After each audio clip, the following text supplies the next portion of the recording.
Assalamualaikum warahmatullahi wabarakatuh. Selamat sore, salam sejahtera untuk kita semua. Om Swastiastu, Salam, Namo Buddhaya, Salam Kebajikan. Yang saya hormati Bapak Kepala Rumah Sakit Nasional Jenderal TNI Budi, beserta tim kedokteran dari Rumah Sakit RSPAD,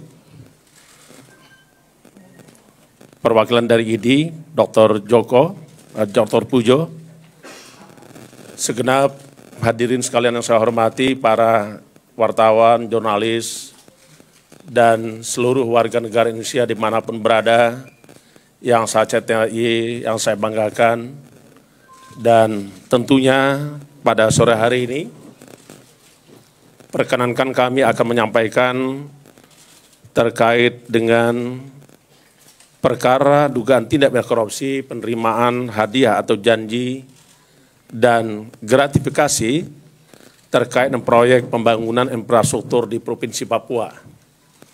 Selengkapnya akan kami sampaikan sebagai berikut. Hari ini kami akan menyampaikan lengkap dan tentu dalam perkara dugaan penerimaan hadiah atau janji dan gratifikasi terkait dengan proyek pembangunan infrastruktur di Provinsi Papua.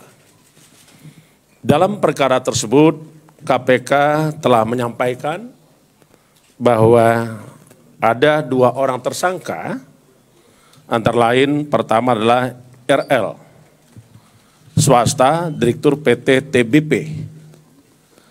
Yang kedua adalah LE, Gubernur Papua periode 2013-2018 dan periode 2018-2023. Adapun kemarin tentu rekan-rekan mengikuti pemberitaan dan hari ini kami akan sampaikan selengkapnya sebagai berikut.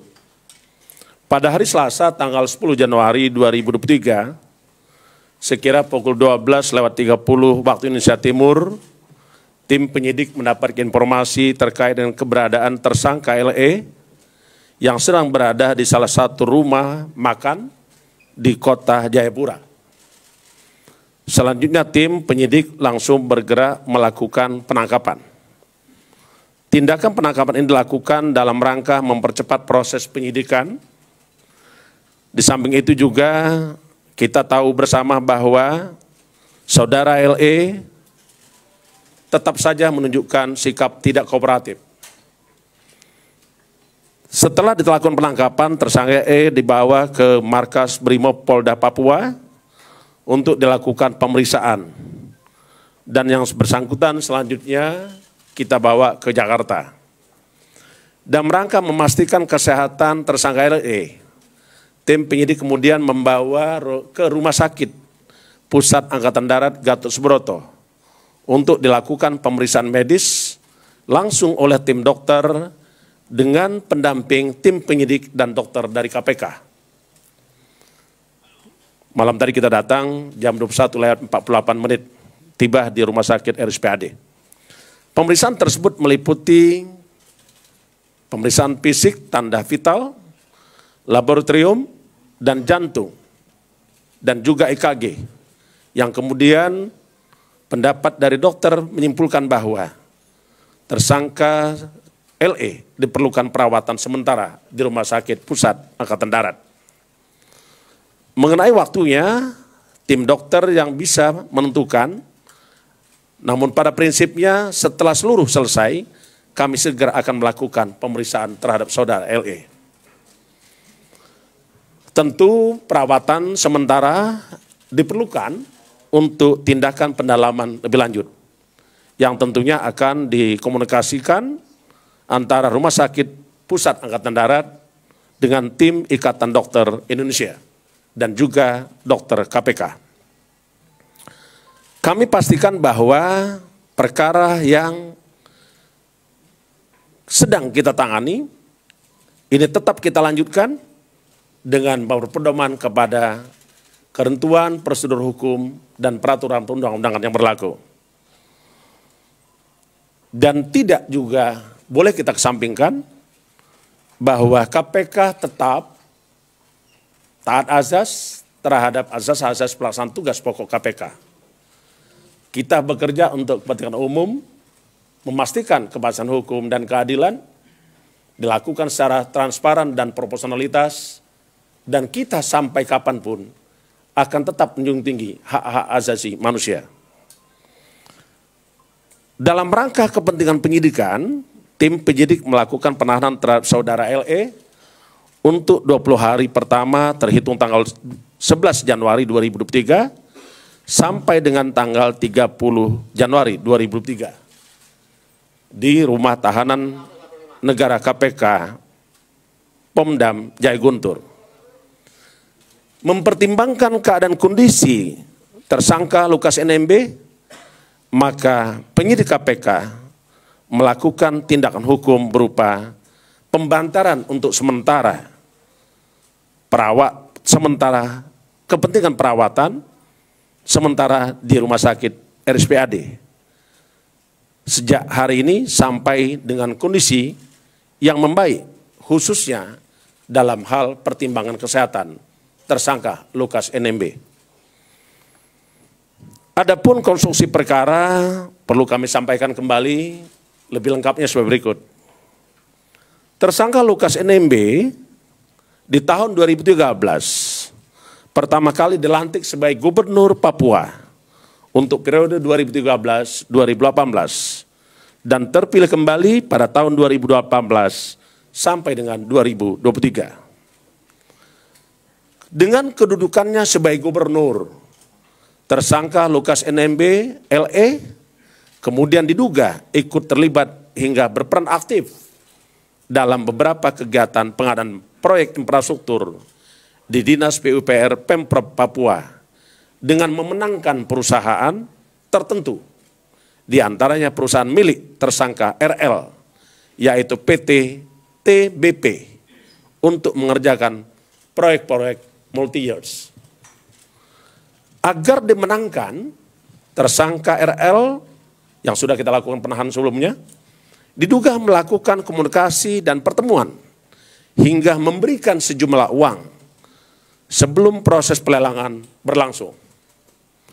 Adapun pihak-pihak yang ditemui tersangka RL, diantaranya tersangka LE, dan beberapa pejabat di pemerintahan Provinsi Papua.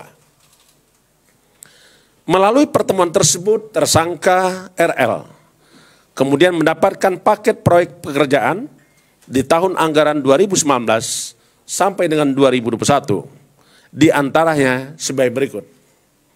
Pertama, proyek multi-years peningkatan jalan Entrop Hamadi dengan nilai 14,8 miliar rupiah.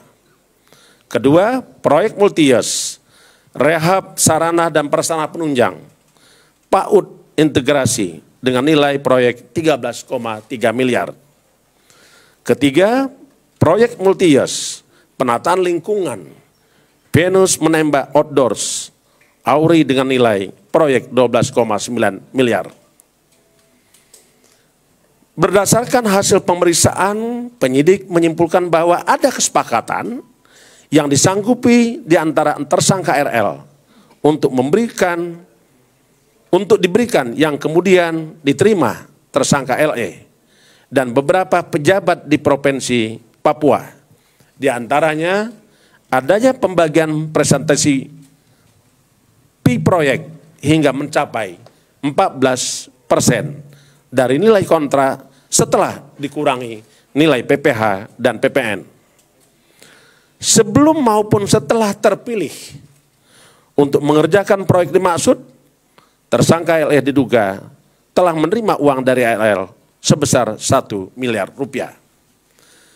Tersangka LE juga diduga telah menerima pemberian lain sebagai gratifikasi yang berhubungan dengan jabatannya yang berdasarkan bukti permulaan sejauh ini sampai saat ini berjumlah sekitar 10 miliar rupiah. Saat ini kami terus melakukan pendalaman terkait informasi dan data termasuk aliran uang yang diduga diterima LE dan juga dugaan perubahan bentuk ke dalam ataupun beberapa aset yang bernilai ekonomis. Hingga sekarang tim penyidik telah melakukan pemeriksaan lebih kurang 76 orang. kami pun telah melakukan penggeledahan. Lebih kurang 6 tempat daerah yang kami lakukan di tempat yang tersebar. Di Papua, di Jakarta, Sukabumi, Bogor, Tangerang, Batam. Dan KPK juga telah melakukan penyitaan aset antara lain berupa emas batangan, perhiasan emas dan kendaraan mewah dengan nilai sekitar 4,5 miliar rupiah. Di samping itu, KPK telah memblokir rekening dengan nilai 76,2 miliar. Berdasarkan alat bukti, maka patut disangkakan tersangka telah disangkakan melanggar pasal 12 huruf A atau huruf B, atau pasal 11 dan pasal 12B besar Undang-Undang 31 tahun 1999 tentang pemberantasan tindak pidana korupsi, sebagaimana telah diubah dengan Undang-Undang nomor 20 tahun 2021 tentang perubahan atas Undang-Undang 31 tahun 1999 tentang pemberantasan tindak pidana korupsi. Kami sungguh prihatin kondisi masih saja sering terjadi korupsi khusus dilakukan oleh kepala daerah. KPK tidak akan pernah berhenti untuk melakukan upaya-upaya membersihkan Indonesia dari praktek korupsi.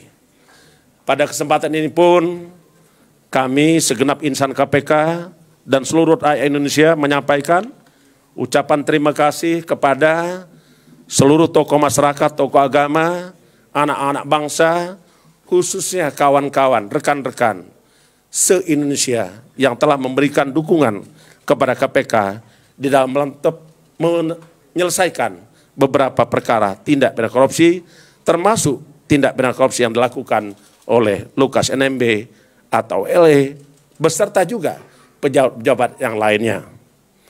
Kami dalam kesempatan ini menyampaikan ucapan terima kasih tak terhingga atas sinergi Kepolisian Republik Indonesia, TNI, Badan Intelijen Negara, seluruh tokoh masyarakat atau agama, tokoh pemuda se-Papua, sehingga kita mampu menyelesaikan persoalan-persoalan kebangsaan. Salah satu diantaranya adalah korupsi. Mari bersama KPK untuk membersihkan negeri ini dari praktek korupsi. Kami sungguh berharap kepada rekan-rekan saya, sesama anak bangsa dari Papua, mari kita tatap masa depan Papua yang lebih sejahtera, cerdas, dan jauh dari praktek korupsi. Kalau tidak sekarang, kapan lagi kita mewujudkan Indonesia yang sejahtera, Indonesia yang maju, Indonesia yang sejahtera, dan Indonesia yang membanggakan seluruh rakyat Indonesia. Tetaplah jaga suasana damai di tanah Papua. Mari kita bersatu memberantas korupsi, menatap bangsa Indonesia yang lebih maju, sejahtera, cerdas, sebagaimana tujuan nasional kita. Saya kira demikian yang kami ingin sampaikan. Kami ingin mengajak rekan-rekan semua, rekan-rekan media, bahwa hari ini kami sudah sampaikan terkait dengan perkembangan penanganan perkara tindak pidana korupsi berupa suap dan gratifikasi, penerimaan hadiah atau janji yang dilakukan oleh tersangka LE di Papua. Dukung terus KPK, mari bersama KPK membersihkan negeri ini dari praktek korupsi. Sekian, terima kasih. Saya akhiri, wassalamualaikum warahmatullahi wabarakatuh. Om Santi Santi Om, Salam, Rahayu.